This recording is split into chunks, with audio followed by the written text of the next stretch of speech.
Ito ang latest sa Sitio Quiapo.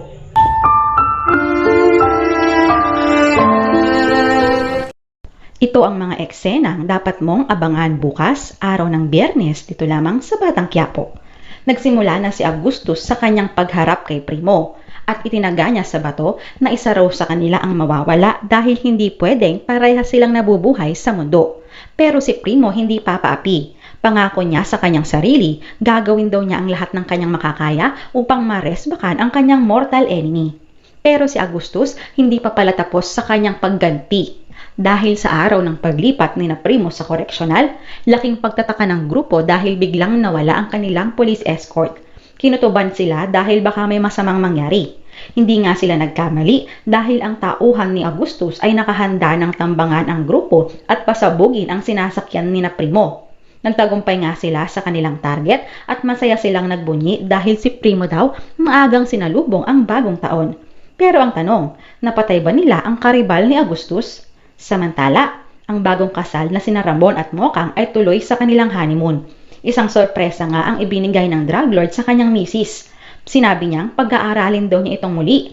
Labis na natuwa ang prinsesa ng Quiapo, lalo na at matagal niya itong pangarap.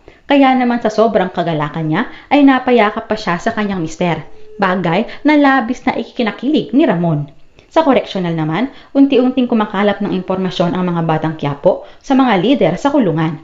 Napag-alaman nilang si Direktor Espinas ang batas sa loob ng piitan at kanang kamay niya si Balakubak. May lihim din daw siyang mga tauhan at malalaman ng mga batang Quiapo ito pagdating ng panahon. Kaya umano mayabang si Nabong dahil sila nga ang tauhan ni na Direktor. Tama ang impormasyong nakarating kina Tanggol dahil si Direktor Espinas ipinatawag ang kanyang mga alagad upang pagsabihang wag daw nilang gagalawin ang mga batang Quiapo. Pero depensa ni Bong, hindi raw siya takot sa binata dahil walang-wala ito kumpara sa mga pinatay na niya. Samantala itong si Balakubak, agad nang pinaghanda ang kanyang alagad na si Bubbles. May gagawin din kasing trabaho ang dalaga at kailangan na nitong maghanda.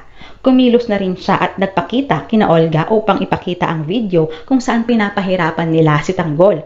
Pero ang kapatid ni Ramon hindi nasiyahan sa kanyang nakita.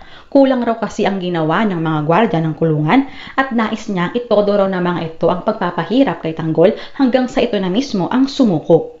Pero ang kanilang pag-uusap ay biglang naputol nang biglang umeksena si Noy. Nakita kasi niya mula sa labas ang taong kilala niya bilang si Beng kaya't agad siyang pumasok sa loob ng restaurant upang batiin ito. Agad namang nagkubli si Olga upang hindi mabuko ang kanyang sikreto at dali-daling binitbit ng kanyang mga gwardya si Noy upang palabasin.